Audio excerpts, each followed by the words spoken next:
Bonjour monsieur, je suis docteur Paul Assandé, directeur général de l'Office ivoirien de la propriété intellectuelle.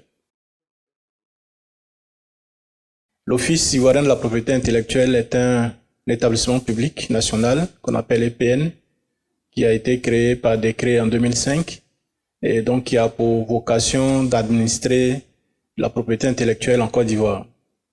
Pour bien comprendre la mission de l'OIP, il faut comprendre ce que c'est que la propriété intellectuelle. La propriété intellectuelle regroupe l'ensemble des œuvres de l'esprit.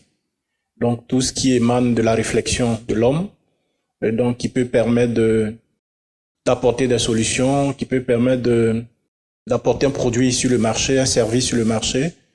Et donc, c'est l'ensemble de ces œuvres-là qu'on regroupe dans ce qu'on appelle la propriété intellectuelle. Mais derrière, c'est un dispositif juridique, un dispositif de droit qui permet donc de protéger ces œuvres de l'esprit-là de telle sorte que les créateurs ne soient pas spoliés des efforts qu'ils auront consentis pour aboutir donc à ces créations-là. Et cette propriété intellectuelle donc a deux dimensions. Il y a le volet propriété artistique et littéraire, et puis le volet propriété industrielle.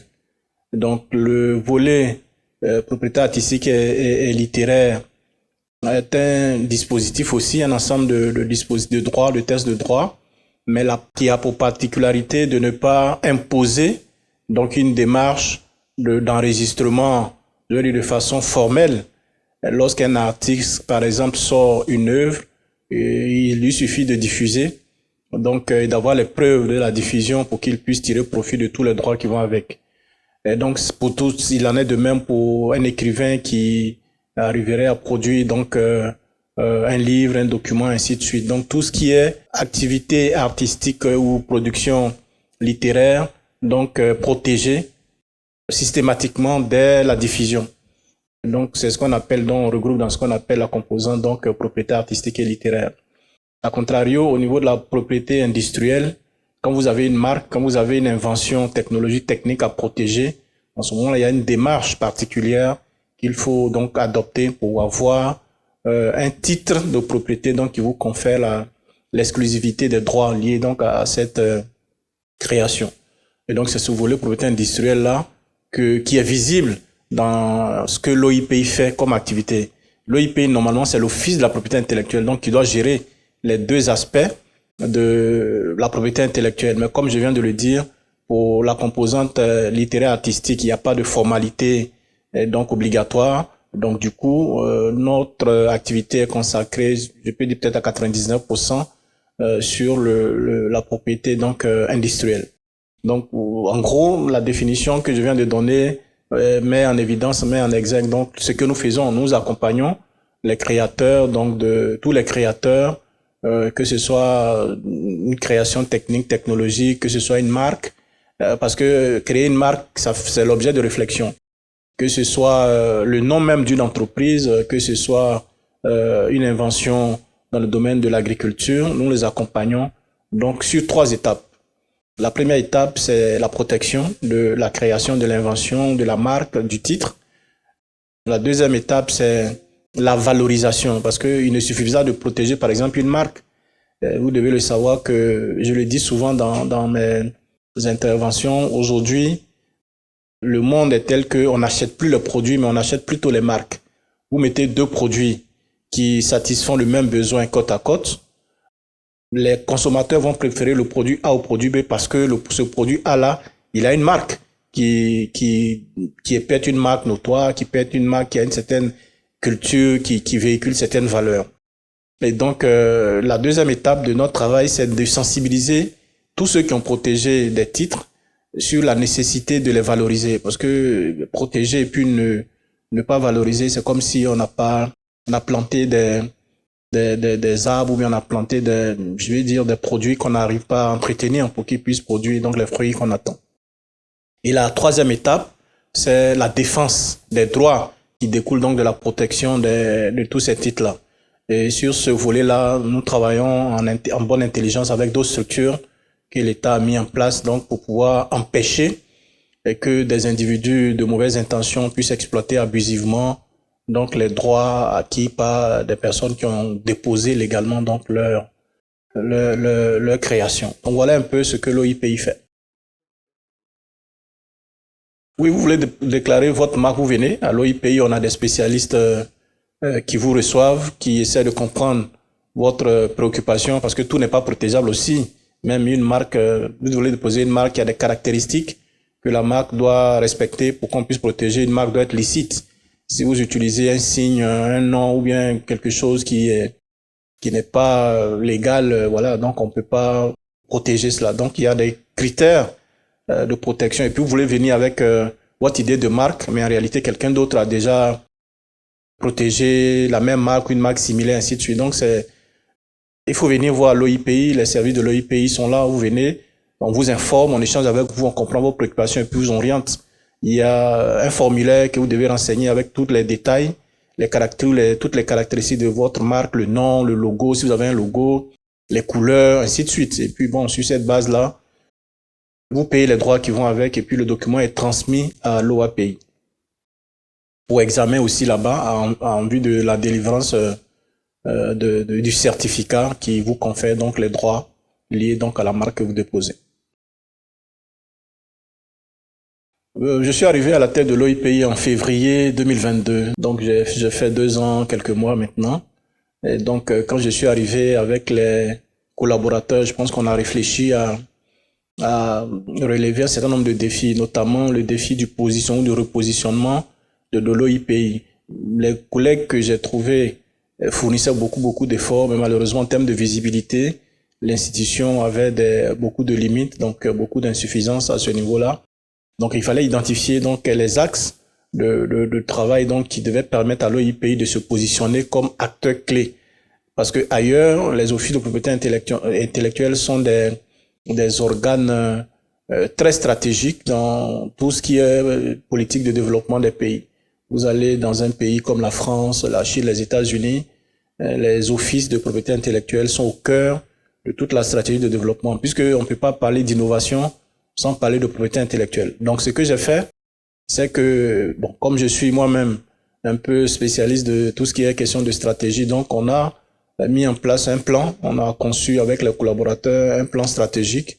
Donc, parce que si vous n'avez pas de plan stratégique, c'est comme si vous êtes un bateau sur un océan qui n'a pas de boussole. Voilà. Donc, il fallait avoir un plan stratégique. Donc, j'ai fait élaborer, on l'a fait nous-mêmes en interne, sous ma conduite. Donc, on a élaboré un plan stratégique. Et dans ce plan stratégique, on a identifié 3 axes clés. Le premier axe, c'est qu'il faut promouvoir la propriété intellectuelle de telle sorte à faire émerger, peut-être à moyen ou long terme, une culture de la propriété intellectuelle dans notre pays. Pourquoi? Parce que le constat que j'ai fait quelques mois après donc ma prise de fonction, c'est que même des responsables de premier plan dans le secteur privé n'ont pas une connaissance, je veux dire, assez poussée de la notion de propriété intellectuelle. L'habitude qu'ils ont, c'est juste venir protéger les marques et puis quelques-uns les brevets, rarement d'ailleurs pour les brevets, mais de venir protéger les marques. Et même quand ils ont protégé la marque, après, bon, ils savent pas trop. Pour eux, c'est contre la contrefaçon seulement. Alors que la protection de la marque donne beaucoup d'autres avantages, en plus du fait qu'il permet d'éviter, donc, de lutter contre la contrefaçon.